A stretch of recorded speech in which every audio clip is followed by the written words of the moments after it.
Linear equations. इस lecture में हम लीनियर इक्वेशंस के बारे में पढ़ेंगे, तो चलें शुरू करते हैं। एक मुतगय्यर में यकदर्जी मुसावात। ऐसी मुसावात जिसमें सिर्फ एक ही मुतगय्यर पाया जाए जिसका कुव्वत नुमा एक हो, एक मुतगय्यर वाली यकदर्जी मुसावात कहलाती है। मिसाल के तौर पर 2x + 4 is equal to 6x, मुतगय्यर x वाली यकदर्जी मुसावात। 3y - 7 is equal to 14 - 2y, मुतगय्यर y वाली यकदर्जी मुसावात। z + 5 इज इक्वल टू 0, मुतगय्यर z वाली एक दर्जी मुसावात। यकदर्जी मुसावात का हल। एक मुतगय्यर वाली यकदर्जी मुसावात एक खुला फिक्रा होता है और मुतगय्यर की वो कीमत जो मुसावात को दुरुस्त फिक्रा बना दे मुसावात का हल कहलाती है। इसको मुसावात की कीमत भी कहते हैं। x + 2 इज इक्वल टू 5, जिसको हम इक्वेशन 1 कहेंगे। इस मुसावात का हल या कीमत x इज इक्वल टू 3 है, क्योंकि x इज इक्वल टू 3 होने से 5 इज इक्वल टू 5 हासिल होता है, जो कि एक दुरुस्त बयान है। 2x इज इक्वल टू 4 जो हमारी इक्वेशन नंबर 2 है। यहाँ x इज इक्वल्स टू 2 दर्ज करते हैं तो 4 इज इक्वल टू 4 हासिल होता है, जो कि एक दुरुस्त बयान है। बस मुसावात का हल x इज इक्वल्स टू 2 है। एक वीडियो की मदद लेते हैं। आज हम देखेंगे कि इक्वेशन क्या होती है और इक्वेशन को हम किस तरह सॉल्व करते हैं। हम एक वेरिएबल की इक्वेशन और फिर दो वेरिएबल्स की इक्वेशंस को देखेंगे कि उनका सलूशन किस तरह निकाला जा सकता है। सबसे पहले हम ये देखते हैं कि इक्वेशन क्या होती है। इक्वेशन जो है वो ये लफ्ज़ वर्ड इक्वेट से निकला है, जिसमें इक्वल टू साइन आता है। अगर आप देखें कि कोई भी अलजेब्रिक एक्सप्रेशन देखें, मिसाल के तौर पे 2x + 3 ये एक अलजेब्रिक एक्सप्रेशन है। जब हम इसको इक्वल टू 0 कहते हैं तो ये एक अलजेब्रिक इक्वेशन बन जाती है। तो इसमें ये वाला पार्ट हमारा एक अलजेब्रिक एक्सप्रेशन है और ये वाला साइन इक्वल टू साइन ये मिला के कंप्लीट जो है इक्वल टू साइन के साथ ये अलजेब्रिक इक्वेशन है। हम और एग्जांपल देखते हैं। मिसाल के तौर पे अगर 2x + 3y + 4z is equal to 36, मिसाल के तौर पे ये एक और अलजेब्रिक इक्वेशन है। पिछली इक्वेशन में हमारे पास सिर्फ एक वेरिएबल था, अब हमारे पास 1, 2 और 3 वेरिएबल्स हैं। कोई भी अलजेब्रिक इक्वेशन 1, 2 या इससे ज़्यादा वेरिएबल्स पर मुश्तमिल हो सकती है।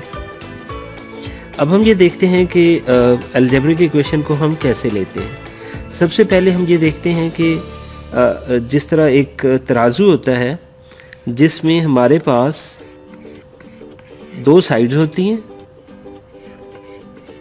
और तराजू उस वक्त बैलेंस होता है जब इसके लेफ्ट हैंड साइड पे और राइट हैंड साइड पे पड़ा हुआ वेट बराबर हो। तो एक अलजेब्रिक इक्वेशन जो है उसमें लेफ्ट हैंड साइड और राइट हैंड साइड दोनों बराबर होती हैं। अगर ये बराबर नहीं है, यानी कि अगर left hand side is not equal to right hand side, तो उसे हम अलजेब्रिक इक्वेशन नहीं कहते। मिसाल के तौर पे हम अभी एक सिमुलेशन देखेंगे और उस सिमुलेशन में हम देखेंगे कि किस तरह से हम इसे यूज़ कर सकते हैं।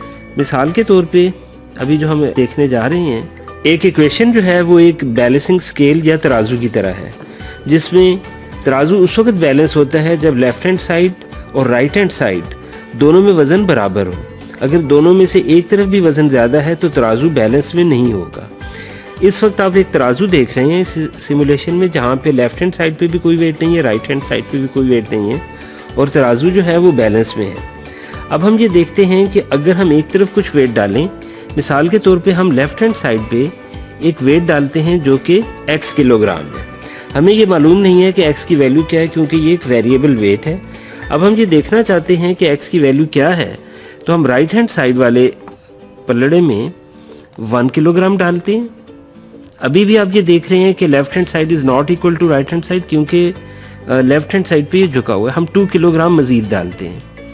अब वेट 3 किलोग्राम हो गया, अभी भी लेफ्ट हैंड साइड का वेट ज़्यादा है, हम इसमें 4 किलोग्राम डालते हैं।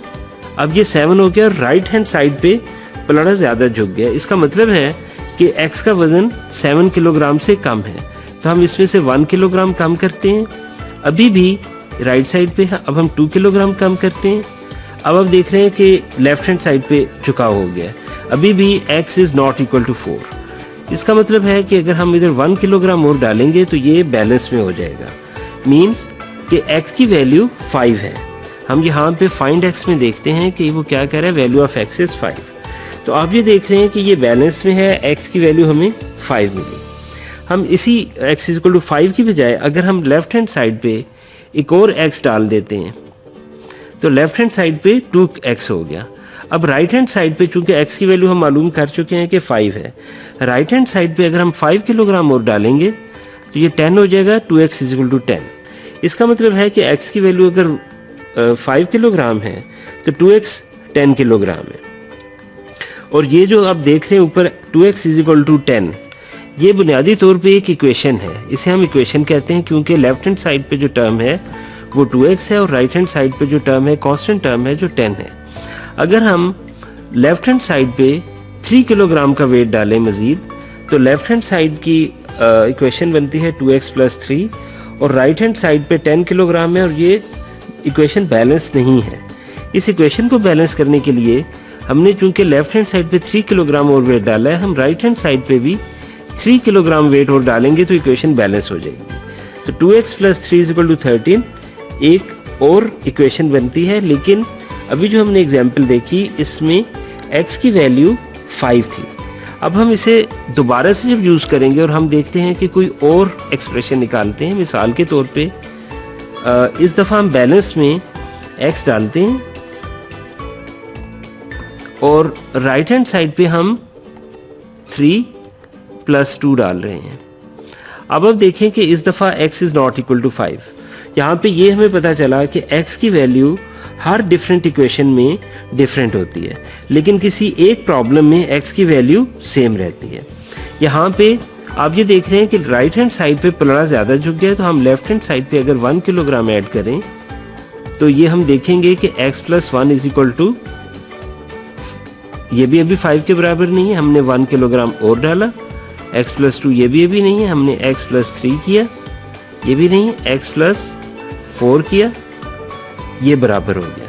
इससे हमें क्या पता चला, x plus 4 is equal to 5, या x की वैल्यू क्या होगी अगर हम दोनों साइडों पे 4 माइनस कर दें तो x की वैल्यू 1 आती है। अब ये देखिए x की वैल्यू जो है वो 1 है। इसका मतलब है कि अगर मैं लेफ्ट हैंड साइड में तमाम एक्स्ट्रा वेट्स निकाल दूं और राइट हैंड साइड वाले में सिर्फ 1 kg रखूं तो ये बैलेंस में होना चाहिए। यानी अब ये देखिए कि स्केल बैलेंस में है, दोनों साइडों पे सेम वेट्स हैं। हम ये भी देख सकते हैं इक्वेशन में ज़रूरी नहीं कि एक ही तरफ वेरिएबल हो। हम अगर x को राइट हैंड साइड पे डालते हैं तो राइट हैंड साइड पे 1 प्लस एक्स है, लेफ्ट हैंड साइड पे x है। अगर मैं लेफ्ट हैंड साइड पे 1 कर दूं तो इक्वेशन फिर बैलेंस हो गई। और यहाँ पे आप ये देखें कि x की वैल्यू हमें यहाँ से पता चल रही है कि 1 है। इधर अगर हम x एक से ज़्यादा डाल दें, मिसाल के तौर पे मैंने यहाँ पे 3x रखा है और राइट हैंड साइड पे मैं 3 रखूँगा तो 3x इज इक्वल टू 3 या x is equal to 1, value of x is 1। हम इसे एक और एग्जाम्पल के लिए देखते हैं। इस केस में अगर हम यहाँ पे 4x रखते हैं और हम ये देखते हैं 4x किसके बराबर है। अगर मैंने यहाँ पे 6 रखा तो ये इस तरफ झुक गया। इससे हमें पता चल रहा है कि x की वैल्यू 4x की वैल्यू 6 से कम है। मैं अगर यहाँ पे 2 रखूँ तो ये इक्वेशन बनती है 4x plus 2 is equal to 6। इस केस में भी x की वैल्यू हम निकाल सकते हैं जो कि 4x plus 2 is equal to 6। इसका मतलब है 4x is equal to 6 minus 2 या 4 और x की वैल्यू 1। और हम अगर यहाँ पे देखेंगे फाइंड x, तो x की वैल्यू 1 है। तो हमने ये देखा कि एक तराजू या एक स्केल बैलेंस जो है वो हमें इक्वेशन का कॉन्सेप्ट देता है। जब आप कोई सौदा ख़रीदने जाते हैं तो इसी तरीके से अगर दुकानदार लेफ़्ट हैंड साइड पे कुछ रखता है तो राइट हैंड साइड पे वो नॉन वेट्स रखता है, यानी जिनकी वैल्यू मालूम है। उससे उसे पता चलता है कि वो कितना माल दे रहा है या कितनी चीज़ आपको दे रहा है। तो ये हमारा जो कॉन्सेप्ट है, यही कॉन्सेप्ट लेकर हम आगे देखेंगे कि इक्वेशंस क्या होती हैं और उन्हें हम कैसे सॉल्व करते हैं। अब अगर आपसे ये कहा जाए कि ये क्या चीज़ है 2x + 3, तो क्या ये इक्वेशन है? जी, ये एक अलजेब्रिक एक्सप्रेशन है, इसे हम इक्वेशन नहीं कह सकते, क्योंकि इसे इक्वेशन बनाने के लिए हमारे पास इक्वल टू साइन होना चाहिए। लेकिन अगर मैं लिखता हूँ 2x = 3, क्या ये इक्वेशन है? जवाब है हाँ जी, क्योंकि इसमें हमारे पास एक अलजेब्रिक टर्म है, एक कांस्टेंट टर्म है और बीच में इक्वल टू साइन है। इसी तरीके से अगर मैं 3 को लेफ्ट हैंड साइड पे सब्ट्रैक्ट करूँ, राइट हैंड साइड पे भी सब्ट्रैक्ट करूँ, तो इक्वेशन 2x - 3 है। इसे भी हम इक्वेशन कहेंगे, इसे भी इक्वेशन कहेंगे, लेकिन 2x + 3 ये इक्वेशन नहीं है। These two are equations. जिस तरह हमें नज़र आ रहा है कि इन इक्वेशंस में हमारे पास सिर्फ एक वेरिएबल है जो कि x है, लेकिन आपको ये पता होना चाहिए कि इक्वेशन में वेरिएबल्स की तादाद एक से ज़्यादा भी हो सकती है। इसका मतलब है कि अगर हमारे पास 2x + 5y है, एक एक्सप्रेशन है, और जब हम इक्वल टू साइन डाल के लेटर से 6 कह रहे हैं, तो ये भी एक इक्वेशन है।